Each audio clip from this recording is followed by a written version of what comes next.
अस्सलाम वालेकुम, this is doctor Farzad from career coaching centre. अगर आप लोग मेरी आवाज़ को सुन पा रहे हैं तो मुझे रिस्पांस दे दें चैट बॉक्स में।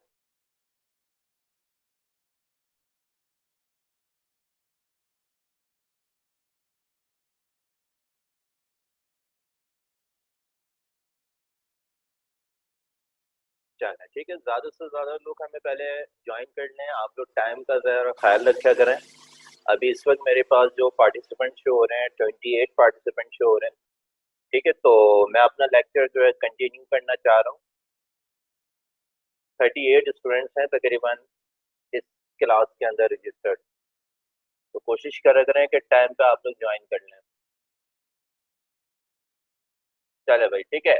अब लास्ट लेक्चर की मैं बात करता हूँ। लास्ट लेक्चर के अंदर मैंने जो टॉपिक स्टार्ट किया था वो एक्सक्रीशन इन मैन का टॉपिक स्टार्ट किया था, अगर आपको याद हो। ठीक है, तो हमने एक्सक्रीशन इन मैन का टॉपिक स्टार्ट किया था और आपको बताया था कि मैन के अंदर क्या क्या एक्सक्रीटरी प्रोडक्ट होते हैं। वो एक्सक्रीटरी प्रोडक्ट हमने डिस्कस किए थे। एक्सक्रीटरी प्रोडक्ट डिस्कस करने के बाद, ठीक है, एक्सक्रीटरी प्रोडक्ट डिस्कस करने के बाद आपको बताया था क्या क्या एक्सक्रीटरी ऑर्गन्स हैं जो मैन के अंदर पाए जाते हैं। उसके बाद फिर मैंने जो टॉपिक स्टार्ट किया था वो, आवाज मेरी क्लियर नहीं आ रही।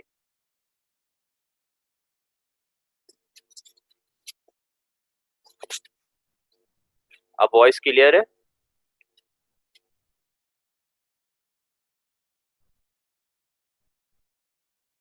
चला ठीक है। तो मैंने जो लास्ट लेक्चर के अंदर आपको एक्सक्रीशन इन मैन का टॉपिक स्टार्ट करवाया था, और एक्सक्रीशन इन मैन के अंदर पहले मैंने आपको एक्सक्रीटरी प्रोडक्ट बताए थे कि क्या क्या एक्सक्रीटरी प्रोडक्ट होते हैं ह्यूमंस के अंदर। अगर नाइट्रोजनस वेस्ट में देख रहे हैं तो क्या क्या था? यूरिया था, यूरिक एसिड था, क्रिएटिनिन था और बिलीरुबिन था। और ये सारे जो प्रोडक्ट थे ये आपके कैसे प्रोड्यूस हो रहे थे? ये ड्यूरिंग कैटाबॉलिज्म प्रोड्यूस हो रहे थे। अगर यूरिया को देखें तो यूरिया कब प्रोड्यूस हो रहा है? Due to the catabolism of amino acid. इसी तरह अगर आप यूरिक एसिड को देखें तो यूरिक एसिड कब प्रोड्यूस हो रहा था? Due to the catabolism of nucleic acid. इसी तरह अगर मैं क्रिएटिनिन की बात करता हूँ कि क्रिएटिनिन कैसे प्रोड्यूस हो रहा है? Catabolism of muscle protein. इसी तरह बिलीरुबिन की हम बात कर लेते हैं, तो बिलीरुबिन कैसे प्रोड्यूस हो रहा था? Due to the catabolism of haemoglobin. अब ये जो सारे वेस्ट प्रोडक्ट बन रहे हैं इनको एक्सक्रीट आउट करने के लिए नेचर ने क्या दिए? डिफरेंट ऑर्गन्स दिए। अब वो ऑर्गन्स क्या क्या थे उसमें बताया गया। वो ऑर्गन्स किडनीज हैं, वो लिवर है, वो स्किन है और वो लंग है। ये सारी वो बातें हैं जो मैं लास्ट लेक्चर में डिटेल में कर चुका हूँ। एक इम्पॉर्टेंट बात मैंने बताई थी, अगर जनरली तौर देखा जाए, उसूली तौर पे देखा जाए, तो सिर्फ दो ऑर्गन है जो कि एक्सक्रीशन में इन्वॉल्व है। और वो दो ऑर्गन कौन कौन से थे भाई? बताएं जरा, कल मैंने बताया था आपको। वो दो ऑर्गन कौन कौन से थे?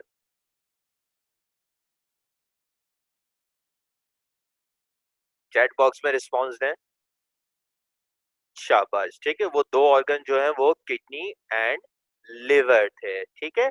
अब अगर हम स्किन की बात करें तो मैंने कहा था कि भाई स्किन का जो मेन रोल है वो एक्सक्रीशन नहीं है। स्किन का जो मेन रोल है वो थर्मो रेगुलेशन है। क्यों? क्योंकि भाई जब भी टेम्परेचर बढ़ेगा तो स्किन के अंदर कुछ ग्लैंड्स होते हैं जिनको हम नाम देते हैं स्वेट ग्लैंड। तो वो स्वेट ग्लैंड क्या करेंगे? स्वेट को सिक्रीट करना शुरू कर देते हैं। स्वेटिंग होना शुरू हो जाती है। अब जो ये स्वेटिंग हो रही है, ये जो पसीना आ रहा है, इस पसीने का मकसद ये नहीं होता कि भाई जो है आपकी बॉडी में जो एक्सेस वाटर है उसको निकाल दें, या आपकी बॉडी में जो एक्सेस सॉल्ट है उसको निकाल दें। इसका मकसद ये होता है कि बॉडी का टेम्परेचर जब भी बढ़ रहा है उसको कम किया जाए। एक गर्म चीज पे अगर पानी डाला जाए तो वो क्या होती है? ठंडी होती है ना। तो असल में स्वेटिंग का मकसद क्या होता है? थर्मो रेगुलेशन होता है, एस्क्रीशन नहीं होता। लेकिन हमारी बुक ने उसको एस्क्रीशन में लिखा है। तो बुक इज ऑलवेज राइट, तो आपने बुक को फॉलो करना है। इसी तरह जो है अगर मैं बात करता हूँ लंग्स की, तो भाई लंग्स का काम क्या है? कार्बन डाइऑक्साइड को रिमूव करना। और कार्बन डाइऑक्साइड जो है वो नाइट्रोजनस वेस्ट नहीं है। अगर आप एक्सक्रीशन की डेफिनेशन देखें तो उसकी डेफिनेशन में लिखा हुआ है कि एक ऐसा होम्योस्टैटिक प्रोसेस जिसमें बॉडी से नाइट्रोजनस वेस्ट को रिमूव किया जाए वो एक्सक्रीशन है। तो भाई लंग तो क्या कर रहा है? कार्बन डाइऑक्साइड को रिमूव कर रहा है। तो क्या ये नाइट्रोजनस वेस्ट है? कार्बन डाइऑक्साइड नहीं है, तो ये भी नहीं है। लेकिन बहरहाल हमारी बुक में लिखा है। तो अगर ऑब्जेक्टिव में आ जाता है कि कौन कौन से ह्यूमंस के अंदर एक्सक्रीटरी ऑर्गन है, तो ये चार नाम आपको याद होने चाहिए। कौन कौन से चार है? एक किडनी, एक लीवर, एक स्किन और चौथा कौन सा है, लंग। ठीक है बेटा। उसके बाद फिर मैंने एक्सक्रीटरी सिस्टम ऑफ ह्यूमन बताया था कि भाई एक्सक्रीटरी सिस्टम होता क्या है।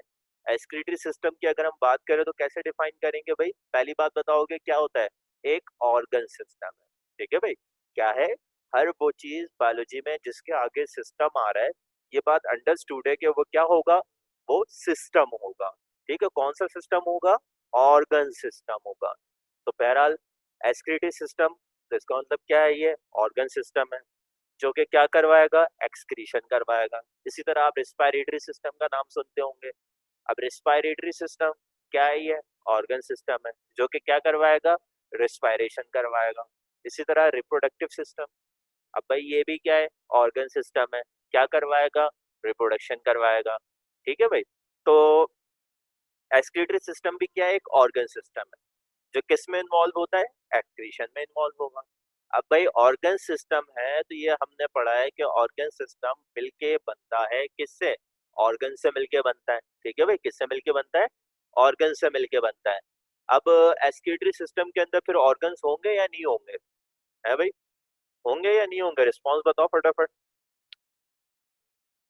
होंगे। ठीक है, तो अगर हम एस्केटी सिस्टम की बात कर रहे हैं तो उसमें ऑर्गन्स भी होंगे। अब मैंने आपको डिफरेंट ऑर्गन के नाम लिखवाए थे एस्केटी सिस्टम में, कौन कौन से ऑर्गन थे याद करो। उसमें मैंने आपको नाम लिखवाया था किडनी का। ठीक है, उसी में मैंने आपको नाम लिखवाया है यूरिटर का। उसी में मैंने आपको नाम लिखवाया है यूरिनरी ब्लैडर का। उसी में मैंने आपको नाम लिखवाया था यूरेथ्रा का। फिर मैंने कहा था कि हम वन बाय वन करके इसको स्टडी करेंगे। किडनी हम स्टडी कर रहे थे, उसका एक्सटर्नल स्ट्रक्चर हम लोग ने स्टडी कर लिया था। अब हम जरा उसके इंटरनल स्ट्रक्चर पे आ रहे हैं। ठीक है, और इंटरनल स्ट्रक्चर ये आपकी स्क्रीन के सामने आ रहा है। तो पहले तो आप ये करें कि इसको ड्रॉ कर लें। ठीक है, क्योंकि बहुत इंपॉर्टेंट डायग्राम है ये, एग्जाम के अंदर अगर देखा जाए तो बहुत फ्रीक्वेंटली आ रही होती है। 2 नंबर का ये क्वेश्चन आ जाता है कि draw the longitudinal section of human kidney. तो ये 2 नंबर का शॉर्ट क्वेश्चन आ जाता है। तो फटाफट बेटा आप लोग ड्रॉ कर लें इसको, आपकी स्क्रीन के सामने 5 मिनट दे रहा हूँ, 5 मिनट में ड्रॉ करनी है, कोई मुश्किल बात नहीं है, बहुत आसान सी है। अब इसमें जो है आर्टिस्ट बनने की जरूरत नहीं है कि ये बैठ के आप शेड वगैरह डालने बैठ जाए, बस ऐसे ही जो है इसको ड्रॉ कर दें। और जब आप लोग ड्रॉ कर लें तो मुझे डन का जो है रिस्पॉन्स दे दीजिएगा चैट बॉक्स में। अगर इस दौरान किसी का कोई क्वेश्चन है तो वो क्वेश्चन भी पूछ सकता है।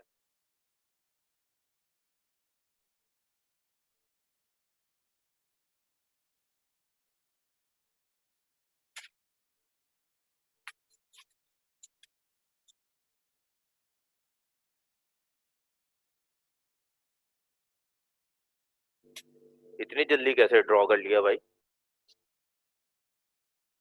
ड्रॉ किया भी है या बस खाली डन लिख दिया।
चलो भाई, अब जरा इसको लिखना शुरू करें। ठीक है, काफी लोगों ने ड्रॉ कर लिया है। अब मैं जरा, आपने इंटरनल स्ट्रक्चर ऑफ किडनी की हेडिंग डाली हुई थी, उसमें आपने ये डायग्राम ड्रॉ की है। अब उसके बाद जो है इसको लिखना शुरू करें। पॉइंट्स के अंदर लिखिएगा, internally kidney comprise of, internally kidney comprise of, internally kidney comprise of cortex and cortex and medulla. Internally kidney comprise of cortex and medulla. ठीक है, नेक्स्ट पॉइंट लिखें, medulla contain, medulla contain pyramidal, medulla contain pyramidal structures, medulla contain pyramidal structures called as renal pyramids. Medulla contain pyramidal structures called as renal pyramid. Next point, renal pyramids, renal pyramids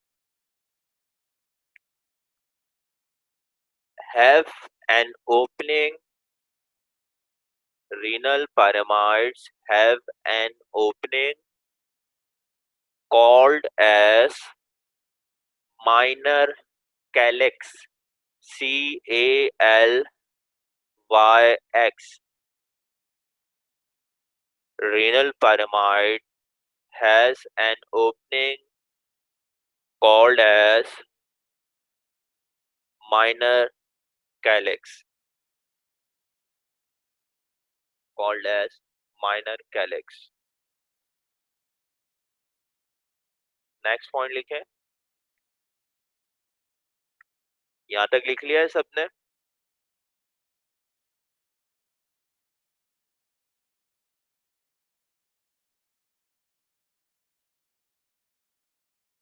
चले next point लिखें, all the minor कैलिसिस।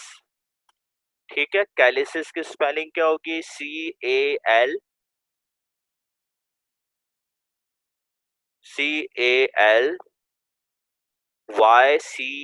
CALYCES, कैलिसिस, CALYCES, कैलिसिस। All the minor calyces combine to form major calyx. All the minor calyces combine to form major calyx. Combine to form major calyx.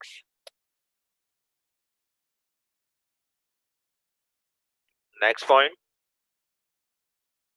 Major calyx continue as, major calyx continue as renal pelvis. Major calyx continue as renal pelvis. ठीक है, ये spelling जो है आप copy कर लें renal pelvis की। अब लास्ट पॉइंट लिखें, renal pelvis continue as ureter. ठीक है, ये स्पेलिंग लिख लें यूरिटर की, renal pelvis continue as ureter. ठीक है, चले अब देखें, एक इंपॉर्टेंट पॉइंट है वो जरा देख लें। वो एरिया किडनी का, ठीक है, जहां पे ये वाला एरिया नजर आ रहा है जिसको मैं सर्किल कर रहा हूँ, ये वाला एरिया, वो एरिया जहां पे रीनल आर्टरी क्या हो रही है? इंटर हो रही है। यहाँ पे रीनल आर्टरी क्या हो रही है? इंटर हो रही है। रीनल वेन क्या हो रही है, यहाँ से एग्जिट हो रही है, बाहर आ रही है। यूरिटर यहाँ से क्या हो रहा है, एग्जिट हो रहा है, बाहर आ रहा है। ये जो पूरा एरिया है, this whole area is called as hilum. ठीक है, इसको हम क्या नाम देते हैं, रीनल हाइलम। तो कहीं नोट करके लिख लो कि वो पॉइंट जहाँ पे वेसल्स इंटर और एग्जिट होती हैं, यूरिटर एग्जिट होता है, उसको आप क्या नाम देते हैं, रीनल हाइलम। HILUM, hilum. लिखें इसके अंदर, the point where the point where the point where renal artery and renal vein, the point where renal artery and renal vein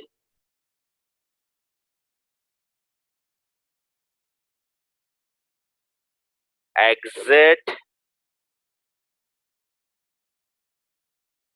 or enter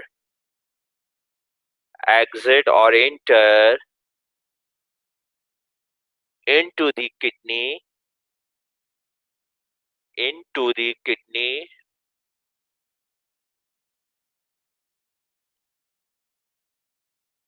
the point where renal artery and renal vein, the point where renal artery and renal vein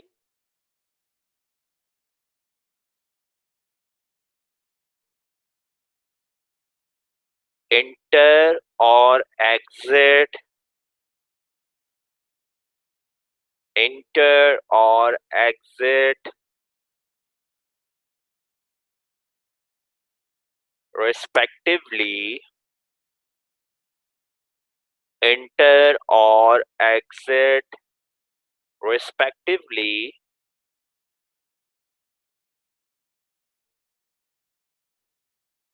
is called as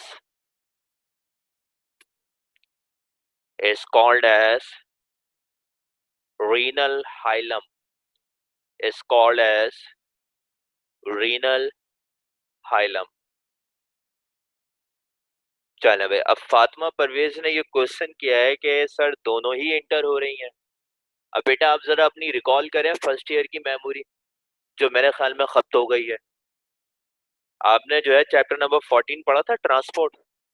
वहां पे blood vessels की जो है types थी, अगर याद हो आपको। उसमें एक टाइप आर्टरी थी, एक टाइप वेन थी। अगर आप मुझे ये बताएं आर्टरी होती क्या है, याद है?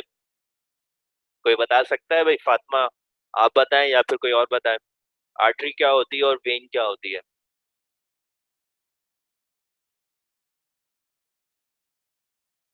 फर्स्ट ईयर में आपको पढ़ाया गया था ना। ब्लड लेके तो बेटा दोनों जाती है, आर्टरी भी जाती है और वेन भी जाती है। लेकिन फर्क क्या है आर्टरी और वेन के अंदर, ये फर्क बताएं मुझे, क्योंकि आपकी प्रीवियस नॉलेज बड़ी इंपॉर्टेंट है।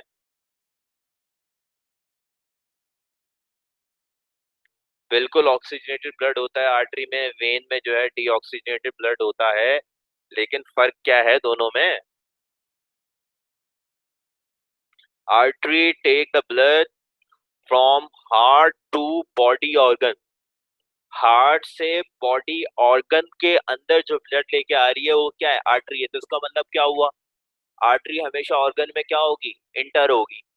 और वेन क्या है, जो ऑर्गन से ब्लड लेके जा रही है, कहाँ, हार्ट में। तो इसका मतलब क्या हुआ, वेन हमेशा क्या होगी, ऑर्गन से एग्जिट होगी। आई बात समझ में? तो आर्टरी हमेशा ऑर्गन में इंटर होती है, क्यों? क्योंकि वो हार्ट से ब्लड लेके आ रही है। और वेन हमेशा ऑर्गन से क्या होगी, एग्जिट होगी, क्यों? क्योंकि वो ऑर्गन से ब्लड लेके कहाँ जा रही है, हार्ट की तरफ जा रही है। तो ये बात याद रखना, समझ में आ रही बात? तो थोड़ा अपना अकल का दायरा आप लोग बढ़ाएं। अब आप लोग सेकेंड ईयर के अंदर आ गए, the most senior class of the coaching centre और एनी एकेडमिक इंस्टीट्यूट। तो ये आपकी मोस्ट सीनियर क्लास है, तो सिर्फ सीनियर नाम के साथ ना लगा हुआ हूँ, आपका कैलिबर भी सीनियर वाला होना चाहिए।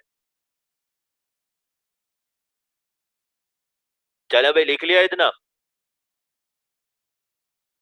चलो, तो पहला जो आप याद करें, हम कंपोनेंट्स ऑफ एक्सक्रीटरी सिस्टम कर रहे थे, ठीक है। तो हमने किडनी जो है वो कंप्लीट कर लिया है। अब नंबर 2 हेडिंग डालेंगे आप यूरिटर की। फटाफट जो है यूरिटर की हेडिंग डाल दो भाई, जल्दी।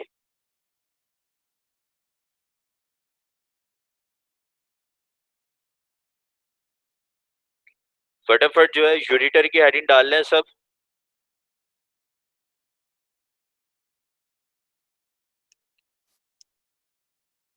डाल लिए सबने हेडिंग यूरिटर की?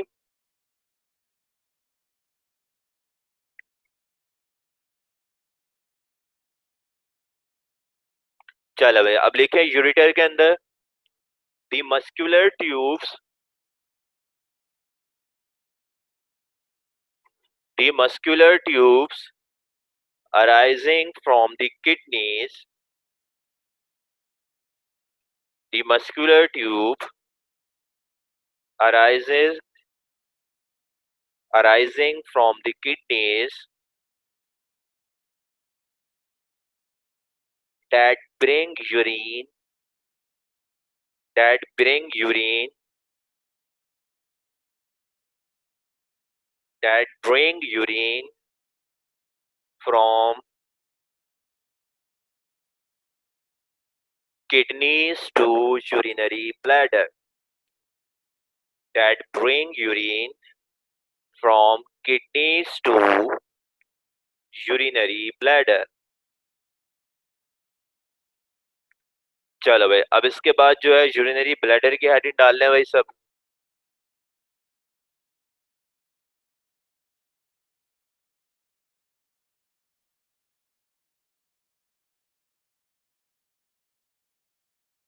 ठीक है भाई, यूरिनरी ब्लैडर की हेडिंग डाल लें सब।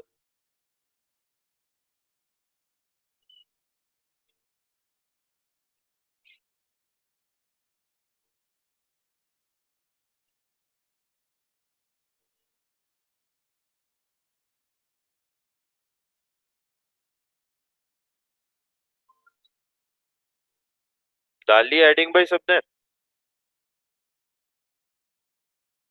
चलो मैं, अब यूरिनरी ब्लैडर क्या था? एक मसल का बना हुआ सैक है, जहां पे यूरिन क्या होगा? स्टोर होगा, ठीक है। किडनी ने यूरिन सिंथेसाइज किया, और यूरिन प्रिपेयर करने के बाद वो यूरिन किडनी से कौन लेके आ रहा है? यूरिटर लेके आ रहा है। कहाँ लेके आ रहा है? यूरिनरी ब्लैडर में लेके आ रहा है। तो यूरिनरी ब्लैडर क्या हुआ? एक मसल का बना हुआ सैक है, जो कि यूरिन को क्या करता है? कलेक्ट करता है। क्लियर हो गई बात? चलो भाई, लिखें the muscular sac, the muscular sac,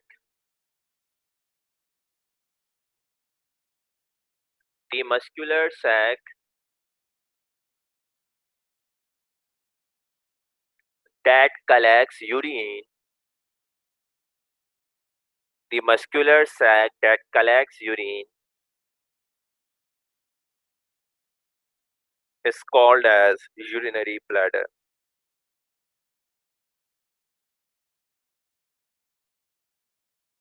is called as urinary bladder।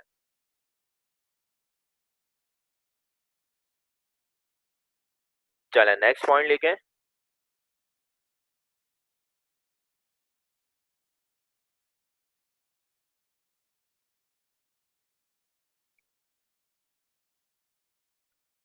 when adequate urine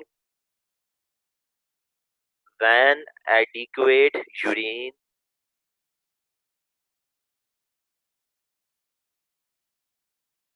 is collected in bladder, when adequate urine is collected in bladder, when adequate urine is collected in bladder,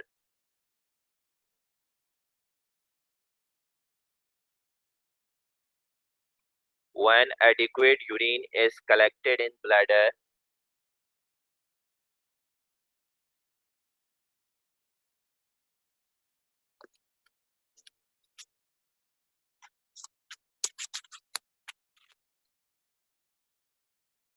when adequate adequate urine क्या होता है? Adequate का मतलब पता है? जब भी कहते हैं कि अब हम लोग ना अंग्रेजी के रहे ना उर्दू के रहे, एडिक्वेट का मतलब होता है अच्छा खासा। समझ में आई बात?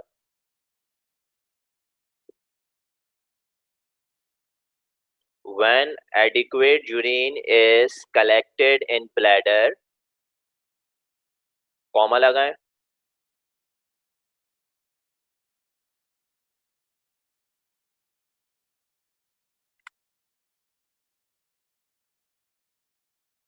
a reflex is produced. A reflex is produced called as micturition reflex. Called as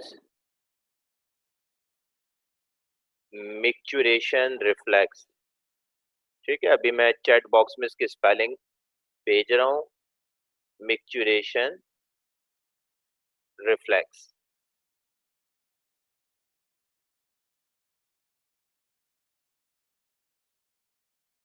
ठीक है, जब यूरिनरी ब्लैडर में एक अच्छी खासी अमाउंट यूरिन की कलेक्ट हो जाती है तो आप देख रहे हैं कि यहाँ पे क्या मौजूद है, यहाँ पे नर्व्स मौजूद हैं। ठीक है, ये आपको दिखा रहे हैं ना, ये ब्लैडर के ऊपर क्या मौजूद है, नर्व्स मौजूद है। ये नर्व स्टिमुलेट हो जाती हैं और जब ये नर्व स्टिमुलेट होंगी तो ये क्या करेंगे, यूरिनरी ब्लैडर को कॉन्ट्रैक्ट करेंगी। तो जैसे ही ये कॉन्ट्रैक्ट होगा तो हमारे अंदर एक रिफ्लेक्स प्रोड्यूस होता है, एक डिजायर प्रोड्यूस होता है, and this desire and this reflex is called as micturition reflex. ठीक है बेटा, तो इस डिजायर को और इस रिफ्लेक्स को मैं क्या नाम दे रहा हूँ, मिक्चुरेशन रिफ्लेक्स का नाम दे रहा हूँ। अब सवाल ये उठता है कि भाई ये मिक्चुरेशन रिफ्लेक्स कब प्रोड्यूस होगा? तो याद रखिएगा, जो हमारा यूरिनरी ब्लैडर है, इस यूरिनरी ब्लैडर की कैपेसिटी कितनी होती है, 500 ml। ठीक है, इस यूरिनरी ब्लैडर की कैपेसिटी कितनी है, 500 ml।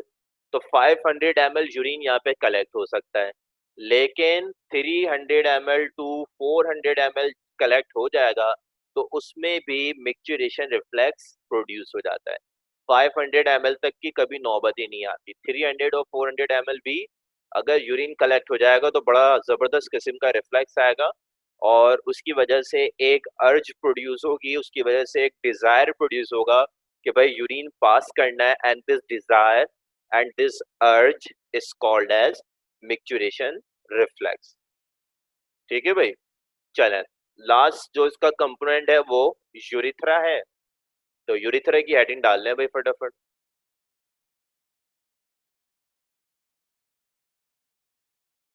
लिखें यूरिथ्रा को। The opening of urinary bladder, the opening of urinary bladder, the opening of urinary bladder,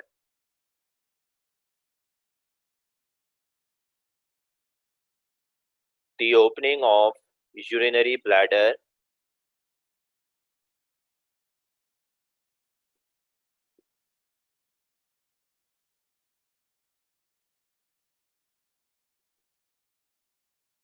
the opening of urinary bladder is called as urethra, is called as urethra।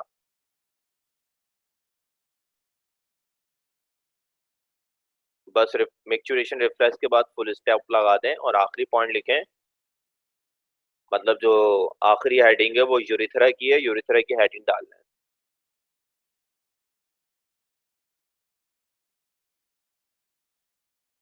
और लिखें the opening of urinary bladder, the opening of urinary bladder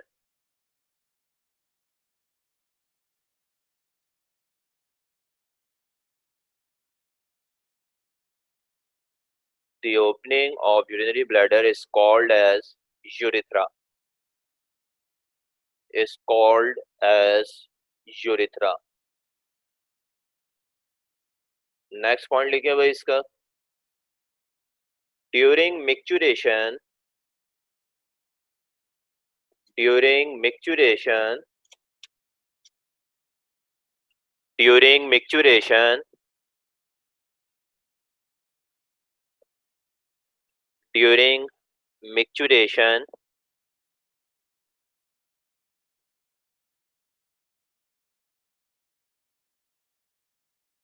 urine is excrete out through urethra. During micturition, urine is excrete out through urethra. Urine is excrete out through urethra. चलो भाई full stop लगा दो, और यहाँ पे आके excretory system of man या फिर urinary system of man complete हुआ। अगर इसमें कोई ऐसी बात जो आपको मुश्किल लग रही हो या फिर आपको परेशान कर रही हो तो आप मुझसे पूछ सकते हैं। हाँ भाई क्लियर है सब?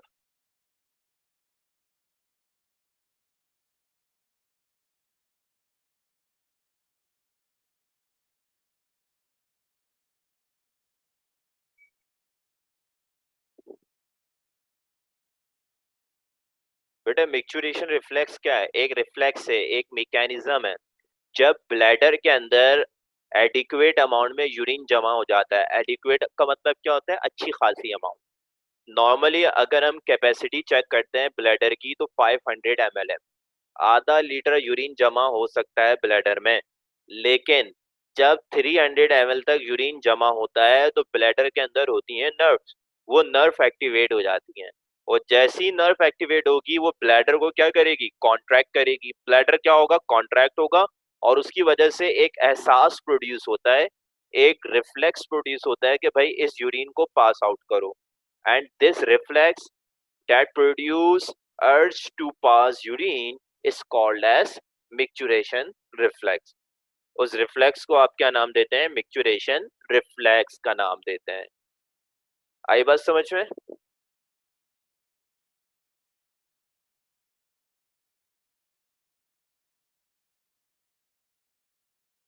बेटा अभी रीजन जब हम लोग चैप्टर एंड करेंगे ना तो डिस्कस कर लेंगे, बहुत सारे इसके जो है वो रीजंस है, तो इंशाल्लाह हम डिस्कस करेंगे। ठीक है, बहुत रीजन निकलेंगे, तो जो ये चैप्टर एंड हो जाए उसके बाद हम सारे डिस्कस करते हैं।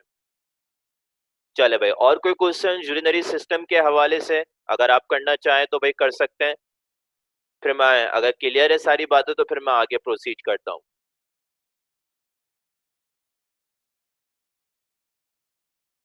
क्लियर है सारी बातें? चले बेटा, अभी कुछ लम्हों बाद बिल्कुल इनका फंक्शन होता है, अभी देखते हैं क्या क्या फंक्शन होते हैं। ठीक है, अभी जब हम पढ़ेंगे अगला टॉपिक हमारा यही है। ठीक है, हमने अब इनका डिटेल स्ट्रक्चर स्टडी करना है, तो बिल्कुल इनका डिस्टिंक्ट फंक्शन है वो इंशाल्लाह भी हम पढ़ते हैं अगले कुछ लम्हों में। ठीक है, अब देखिए बेटा, अब ये कुछ टाइम बाद, कुछ सेकंड्स बाद आपका राब्ता जो है हमसे डिस्कनेक्ट हो जाएगा, तो आप दोबारा जो है कनेक्ट होंगे। जो लिंक आपको सेंड किया गया है उसी लिंक को दोबारा आप प्रेस कर रहे हैं, उससे दोबारा ज्वाइन होंगे। ठीक है, व्हाट्सएप के ग्रुप पे आपको जो भेजा गया था ये लिंक, उस लिंक को आप दोबारा क्लिक करोगे तो आप ज्वाइन कर लेंगे। ठीक है, तो अभी थोड़ी देर में जो है आपका कांटेक्ट मुझसे डिस्कनेक्ट हो जाएगा, परेशान आपने नहीं होना है, आपने दोबारा ज्वाइन करना है उसी लिंक को क्लिक करके।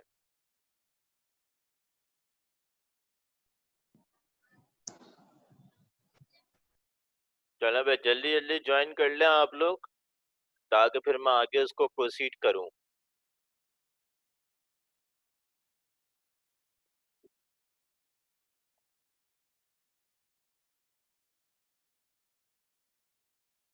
ठीक है, बाकी लोग भी फटाफट आ जाएं ताकि हम इसको आगे पे प्रोसीड कर सकें। और जो बातें मैं डिक्टेट करवा रहा हूँ आप लोग इसको नोट करते हैं या फिर बस खाली जो है वो आराम से लेट के हैंड फ्री लगा के जो है खाली सुन रहे होते हैं?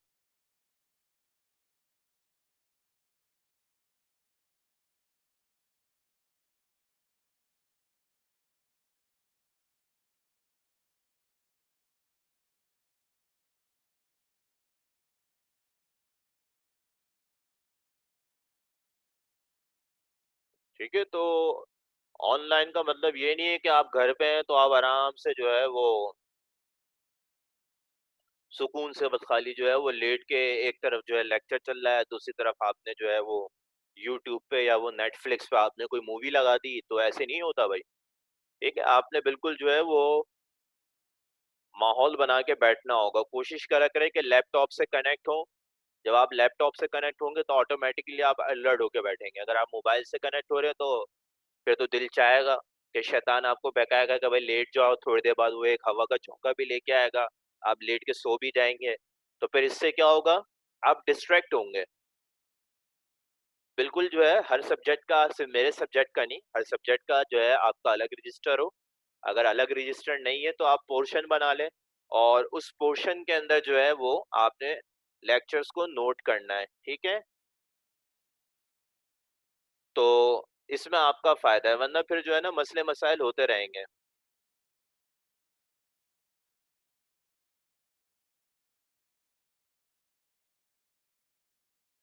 चल अब हम आगे चलते हैं।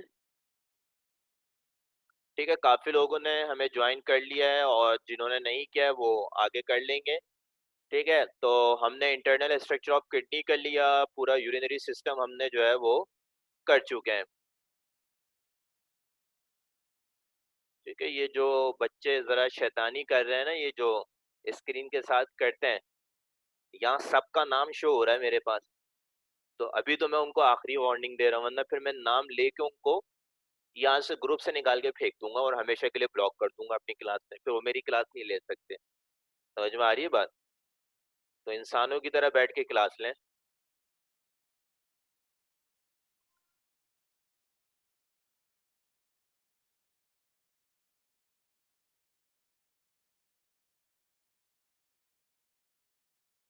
चले भाई, अब हेडिंग डाल लें फटाफट नेफ्रॉन की।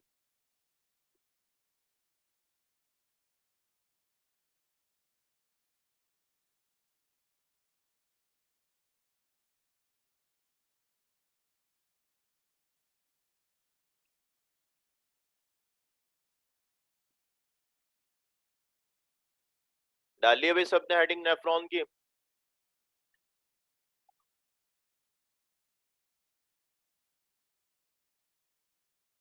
चले भाई, अब फटाफट जो है डिफाइन करना है नेफ्रॉन को। अब एक बात आप ध्यान में रखिएगा कि there is the huge difference in between nephron and neuron. बहुत सारे लोग होते हैं वो नेफ्रॉन को न्यूरॉन कह रहे होते हैं और न्यूरॉन को नेफ्रॉन कह रहे होते हैं। तो न्यूरॉन और नेफ्रॉन में जमीन आसमान का फर्क है, ये बात आप ध्यान में रखिएगा। ठीक है, नेफ्रॉन में और न्यूरॉन में जमीन आसमान का फर्क है। अब मुझे बता सकते हैं कि दोनों में डिफरेंस क्या है, what is nephron and what is neuron? आप किस तरह से दोनों को डिफरेंशिएट कर सकते हो और दोनों को डिफाइन कर सकते हो? कौन बताएगा भाई? चैट बॉक्स में मुझे रिस्पांस चाहिए, फटाफट बताएं। चलो भाई, न्यूरॉन जो बताया गया कि वो ब्रेन में मौजूद होते हैं, नेफ्रॉन जो है वो किडनी में मौजूद होते हैं। अगर हम न्यूरॉन और नेफ्रॉन की बात करें तो बेटा ये दरअसल क्या है, सेल है। अब सेल को आप कैसे डिफाइन करते हो, याद करो आपने फर्स्ट ईयर में डिफाइन किया था, याद है कैसे डिफाइन किया था? कि cell is the basic structural and functional unit of life. अब भाई नेफ्रॉन क्या है, सेल है। तो इसको आप कैसे डिफाइन करेंगे? The basic structural and functional unit of kidney is called as nephron. इसी तरह अगर मैं न्यूरॉन की बात करूं तो आप न्यूरॉन को कैसे डिफाइन करेंगे? कि basic structural and the functional unit of brain is called as neuron. तो बेटा there is the huge difference in between nephron and neuron. तो आप लोग ने नेफ्रॉन की हेडिंग डाल ली है, तो नेफ्रॉन को फटाफट जो है डिफाइन करते हैं। कैसे डिफाइन करेंगे, अभी बातों बातों में मैंने आपको डेफिनेशन बता दी है। The basic structural and functional unit of kidney is called as nephron. चलो लिखो, the basic structural and functional, the basic structural and functional unit of kidney The basic structural and functional unit of kidney is called as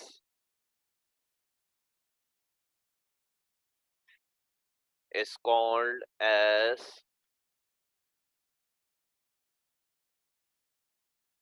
nephron. Is called as nephron. चले भाई, next point लिखे.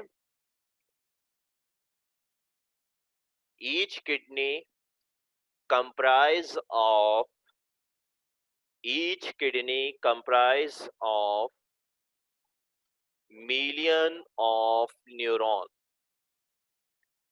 Each kidney comprise of million of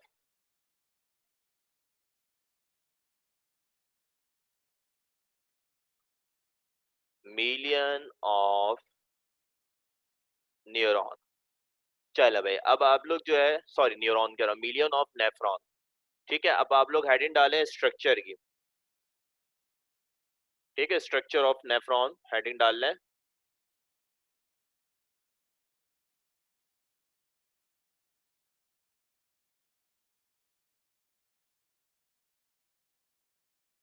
चलें, अब देखें, अगर मैं nephron के structure की बात करता हूं, तो मेनली अगर हम नेफ्रॉन का स्ट्रक्चर देखते हैं, तो structure of the nephron is divided into two part. ठीक है, अब इसके अंदर जो है वो दो पार्ट्स हैं.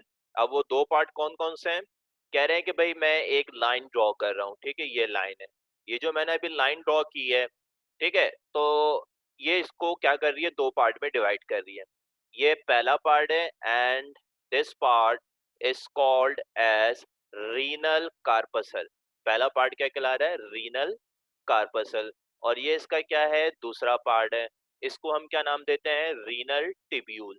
ठीक है, अब रीनल कार्पसल, मैं अभी चैट बॉक्स में स्पेलिंग जो है इसकी मेंशन कर रहा हूँ.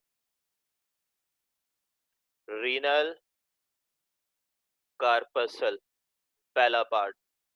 दूसरा पार्ट क्या है? Renal tubule. अब देखें, रीनल का मतलब होता है किडनी. कार्पसल किसको कहते हैं? हम डिस्क को. तो पहला पार्ट जो है जिसको हम नाम दे रहे हैं रीनल कार्पसल, तो इसका मतलब है यहाँ पे कोई ना कोई सर्कुलर डिस्क होगी. और दूसरा पार्ट जो है उसको हम क्या नाम दे रहे हैं? टिब्यूल. ठीक है, तो वो क्या है? टिब्यूल किसको कह रहे हैं हम? ट्यूब्स को. तो this one is renal tubules. ठीक है, number one is renal corpuscle and number two is renal tubules. अब रीनल कार्पसल में जो पहला पार्ट आता है ये ग्लोमेरुलस है. ये ग्लोमेरुलस है क्या? It is the bunch of capillaries. ये आपको नजर आ रहा है, कैपिलरीज का पूरा बंच है, आप इसको देख सकते हैं. कैपिलरीज का एक पूरा गुच्छा है, एक बंच है, and this bunch of capillaries is called as glomerulus. उसके बाद एक कैप्सूल मौजूद है, ये आपको जो है ऑरेंज कलर का दिख रहा होगा. ठीक है, एक कवर है. This capsule is called as Bowman's capsule. ठीक है, क्या नाम देते हैं इसको हम? Bowman's capsule. तो each nephron is divided into two part. Number one is renal corpuscle and number two is renal tubule. अब जो रीनल कार्पसल है इसमें दो चीजें क्या क्या है भाई? पहले तो ग्लोमेरुलस है, और दूसरा क्या है? वुमेन्स कैप्सूल है. इसके अलावा अगर हम टिब्यूल्स की बात करते हैं, तो इसके अंदर जो है तीन ट्यूब्स आ रही हैं. एक आपके पास ये ट्यूब है जिसको मैं नाम दे रहा हूँ प्रॉक्सिमल टिब्यूल. एक है आपके पास जिसको मैं नाम दे रहा हूँ distal tubule.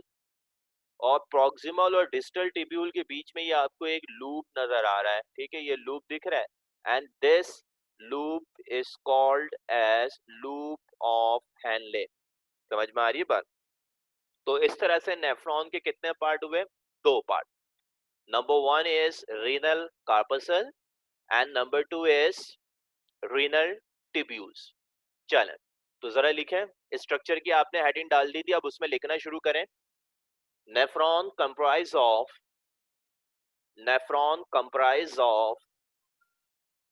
two parts. Nephron comprise of two parts, that is renal corpuscle, that is renal corpuscle number 2 renal tubule, number 2 renal tubule. Rami आवाज बिल्कुल बंद कर दो। ये है जो पढ़ा रहे हैं। ठीक है, नंबर 2 इज रीनल टिब्यूल। चलो अब जरा हेडिंग डाल लो आप लोग रीनल कार्पसल की, जल्दी।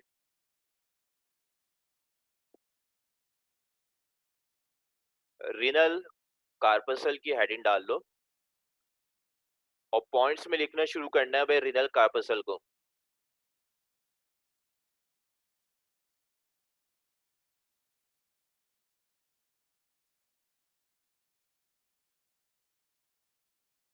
लिखे इसके अंदर पहला पॉइंट,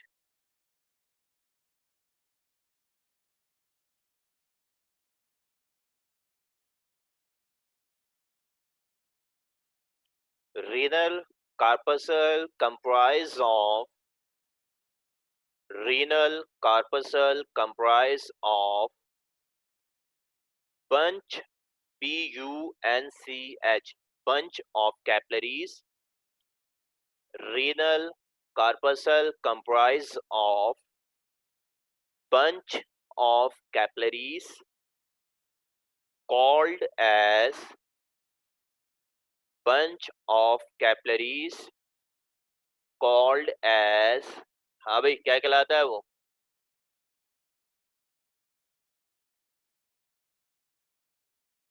called as क्या आएगा बताओ? शाबाश, glomerulus, called as glomerulus। चलो नेक्स्ट पॉइंट लिखो, glomerulus surrounded by glomerulus surrounded by cup shaped capsule, glomerulus surrounded by cup shaped capsule called as,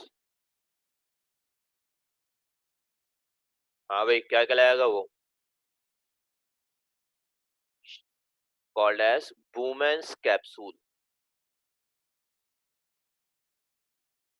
called as Bowman's capsule।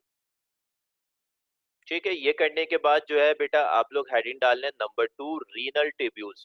ठीक है, आपने स्ट्रक्चर के अंदर पॉइंट लिखा था कि nephron is divided into two parts, number 1 is renal corpuscle and number 2 is renal tubule.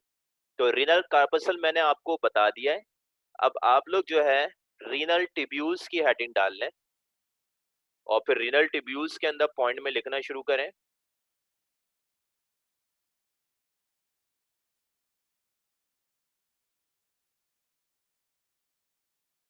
Second point repeat कर दें भाई, कोई बता दे, मुझे तो जहन में भी नहीं है सेकंड पॉइंट मैंने क्या लिखवाया था, क्योंकि जाहिर सी बात है कोई मैं रट्टा मार के तो आता ही नहीं हूँ ना, मेरे सामने कोई नोट्स खुले हुए, तो जो मेरे जहन में बातें आ रही होती हैं वो मैं लिखवा रहा होता हूँ। तो अगर कोई मुझे याद दिला दे भाई सेकंड पॉइंट क्या था तो मैं उसको जरा बता दूं।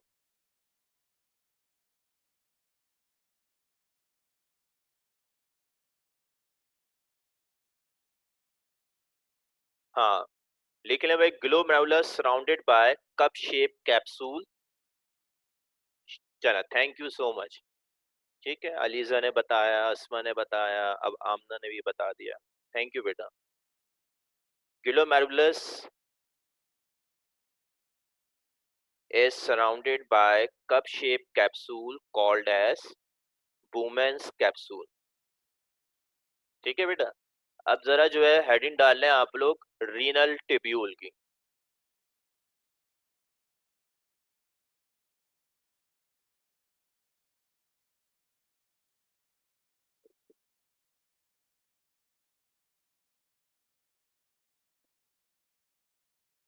चला, अब इसमें जरा पॉइंट्स में लिखना शुरू करें। Renal tubules comprise of renal tubules comprise of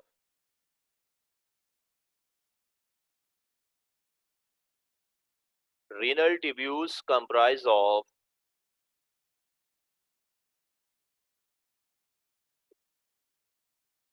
renal tubule comprise of highly coiled tubes, highly coiled tubes called as proximal convoluted tubule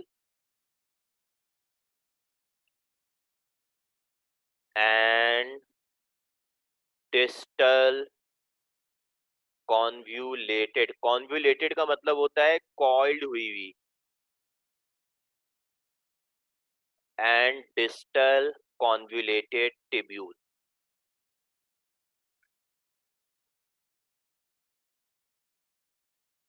चलिए नेक्स्ट पॉइंट लिखें. In between proximal convoluted tubule and distal convoluted tubule, loop in between proximal convoluted tubule and distal convoluted tubule, loop of Henle is present. Loop of Henle is present.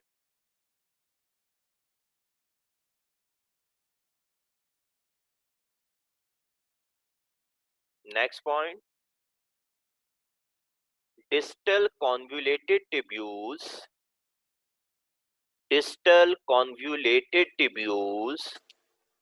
are open into distal convoluted tubules are open into collecting tubules are open into collecting tubule. Distal convoluted tubules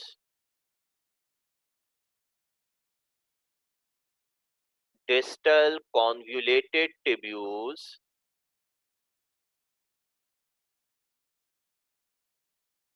distal convoluted tubules are open into collecting tubule. ठीक है बेटा, ये देख रहे हैं ना यहाँ पे सारे क्या है, दिस वन.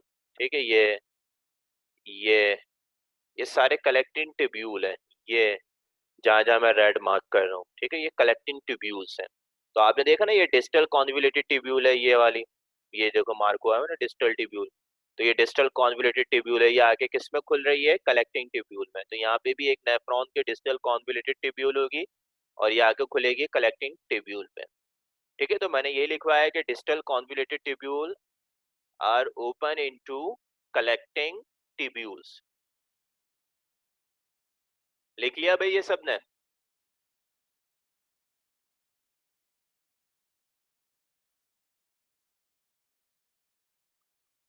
चलें, अब नेक्स्ट लास्ट पॉइंट लिख लें. अब आप यहाँ पे देख रहे हैं कि ये डिफरेंट जो कलेक्टिंग ट्यूब्यूल्स हैं, एक, ये दो, ये तीन, ठीक है, ये आपको मल्टीपल जो है क्या नजर आ रही है, कलेक्टिंग ट्यूब्यूल्स नजर आ रही हैं. अब देखें, ये कलेक्टिंग ट्यूब्यूल्स कंबाइन करके एक लार्ज डक बनाती हैं, and this large duct is called as collecting duct. ठीक है भाई, क्या कहलाती हैं ये, कलेक्टिंग डक कहलाती हैं. चलें, तो लिख लें last point. collecting tubules collecting tubules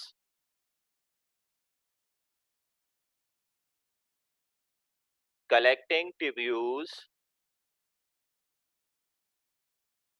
combine to form collecting tubules combine to form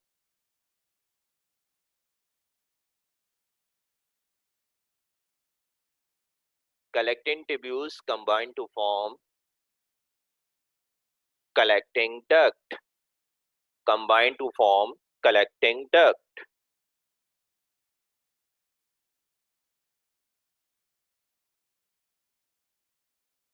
चले भाई, फुल स्टॉप.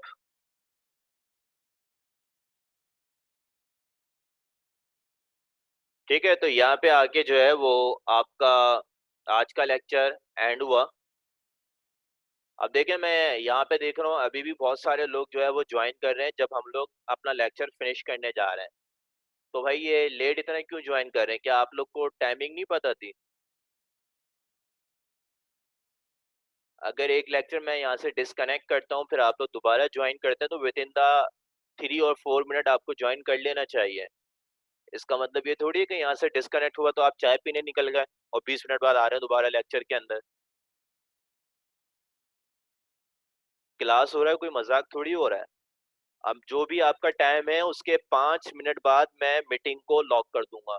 अभी भी देखें मेरे पास जो है वो वेटिंग रूम के अंदर जो है 4 पार्टिसिपेंट्स आ रहे हैं जब हम एंड करने जा रहे हैं। अगर आप लोग इसको सीरियस नहीं लेंगे तो फिर मैं ये बिल्कुल टॉलरेट नहीं करूंगा नॉन सीरियस बिहेवियर। तो बिल्कुल जो है अपनी बात को अच्छे ये मेरी बात को अच्छे तरीके से अपने जहन में बिठा लें कि जो भी हमारा जो है टाइम होगा जिसमें मीटिंग हमारी स्टार्ट होगी, आफ्टर 5 मिनट्स में मीटिंग लॉक कर दूंगा। और फिर जिसने अटेंड नहीं किया लेक्चर उसको फिर हम शेयर भी नहीं करेंगे रिकॉर्डेड लेक्चर। ये जो आपके जहन में है ना कि इग्नोर करो, आराम से जो है वो लेट जाओ, खा लो पी लो सो जाओ। और देखें अभी भी मेरे पास जो है ये अब 6 लोग अभी भी जो है वो वेटिंग रूम में आ रहे हैं। तो मैं इनको हरगिज अलाउ नहीं करूंगा। ऑनलाइन का मतलब ये नहीं है कि आप लोग जो है उसको मजाक समझे। बहरहाल आज का लेक्चर मैं यहीं पे जो है स्टॉप कर रहा हूँ। इंशाल्लाह जिंदगी रही तो कल दोबारा मुलाकात होगी। तब तक के लिए अल्लाह हाफिज।